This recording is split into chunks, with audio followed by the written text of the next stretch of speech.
The stability of the economy is greatly influenced by the Federal Reserve, which is the country's central bank. Its responsibility is to limit inflation and promote the fastest possible expansion of the labor market.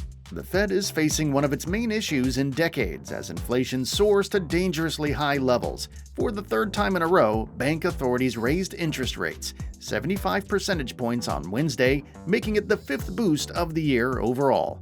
The ability of the Fed to influence interest rates is its principal tool for managing inflation. Based on its observations of the state of the economy, the Fed may decide to raise or reduce its federal fund rate, which serves as its benchmark rate.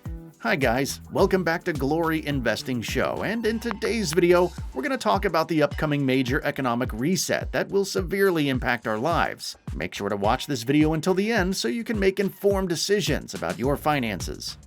The stock market and interest rates.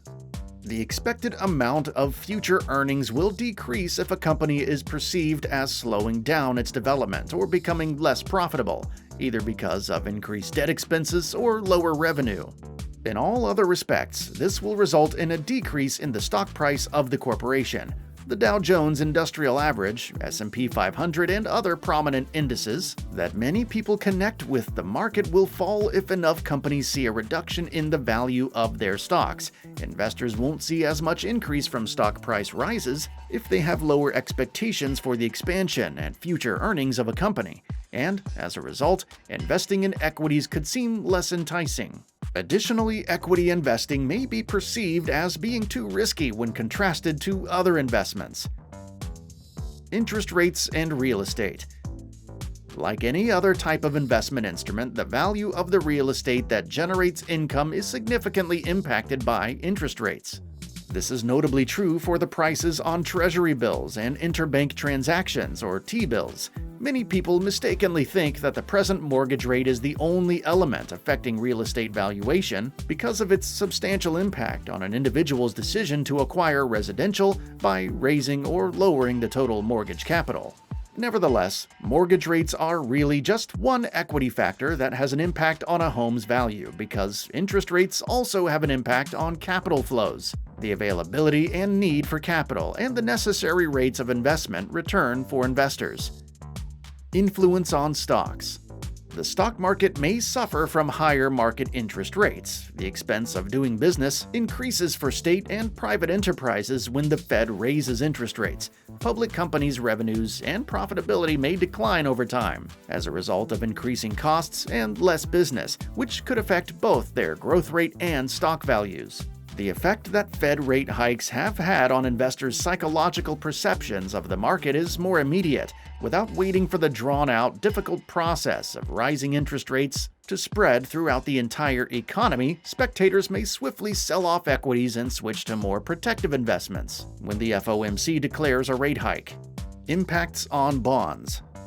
Bonds are extremely sensitive to changes in interest rates. When the Fed increases interest rates, the market's price of existing bonds inevitably declines. This is because new bonds will soon be issued that will offer investors higher rates of interest.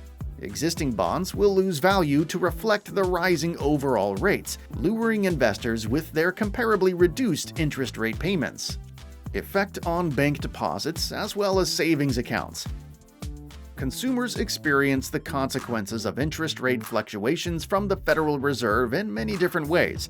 Banks with the highest interest rates typically pay more to savers whenever the U.S. central bank raises rates, as well as less when it lowers them. The Fed has increased the federal funds rate target 5 times already in 2022, by 75 basis points in each of September, July, and June, 50 basis points in May, and 25 percentage points in March, and it is expected to do so once more before the year is through. Let me tell you that higher interest rates may be advantageous for savers, but may be detrimental to borrowers. It's because the federal funds rate also serves as a benchmark for yearly percentage rates on deposit accounts, APYs. Banks increase your deposit account earnings when the FOMC hikes interest rates. Because of this, the APYs on your savings, checking, certificates of deposit, CD, and money market accounts also increase. Because online banks compete fiercely for deposits, digital savings accounts generally dynamically adjust to the Fed rate more quickly. Even in the best of circumstances, the APYs offered by traditional brick-and-mortar banks react to rate increases far more gradually and typically don't reach extremely high levels. Tough trade-offs. To combat mounting debt and inflation, some emerging countries have already begun to modify their monetary policies and are getting ready to reduce fiscal support. Emerging economies should adjust their responses in light of their unique situations and susceptibility in the face of tighter financial conditions. Others, with larger inflation pressures or poorer organizations, must act quickly and completely, while those with policy confidence and managing inflation can strengthen monetary policy more gradually. In any situation, the best course of action is to let currencies weaken and raise benchmark interest rates. If exchange rates become chaotic, central banks with enough reserves may step in, as long as this does not take the place of a necessary macroeconomic adjustment. Auto financing. The federal funds rate won't change if there are any pre-existing fixed auto loans. For brand new auto loans or those with varying financing, they do raise interest rates. A 60-month loan for a new car had an average interest rate of 3.85% at the beginning of 2022. According to Greg McBride, chief financial strategist at Bankrate, the interest rate might edge closer to 5.5% to 5.75% with today's increase. For a $35,000 brand new car, that works up to an extra $31 in monthly automatic financing payments. Mortgage loans. If your mortgage has a flat amount, rising interest rates won't have an impact on your loan.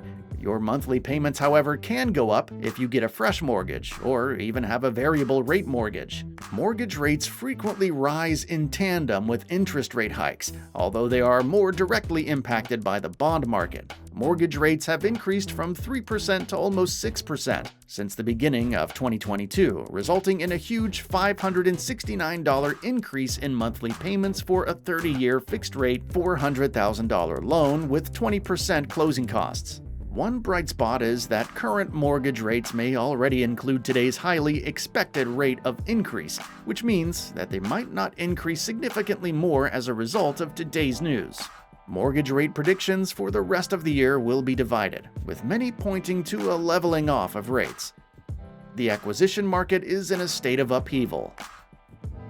Deals are either dying or being repriced to cut purchasing prices when rates rise. Rapidly, the market has shifted toward becoming more buyer-friendly. Before things become worse, several professionals in the field are looking to maximize the value of their long-held assets. You might also want to note that due to increased rates, some buyers are nevertheless prepared to drop their asking price.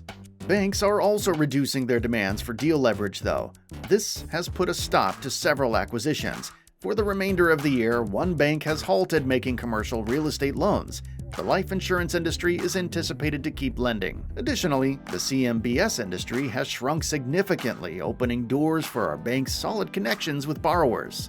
The retail industry is facing several difficulties. Online shopping, a decline in foot traffic, and a significant decline in consumer expenditure all contribute to a decline in demand. There are problems with the supply. Due to general inflation as well as growing labor costs, lower revenue is linked with increased expenses. New construction activity is slowing down as a result of the decline in construction financing. Strong sponsors can assemble the finance and debt for developmental transactions, but this tendency appears to be ending. Here, it's important to note that construction loans also have a considerably lower leverage ratio, necessitating larger equity investment. There have been several construction loan defaults, as well as more claims and lawsuits. That's all for today's video. I hope you enjoyed it. If you found this video helpful, make sure you smash the like button and share it with your friends. Don't forget to share your thoughts with us in the comments section below. And while you're here, click to watch one of the other 2 videos appearing on your screen right now. I'll see you there. Take care and stay tuned.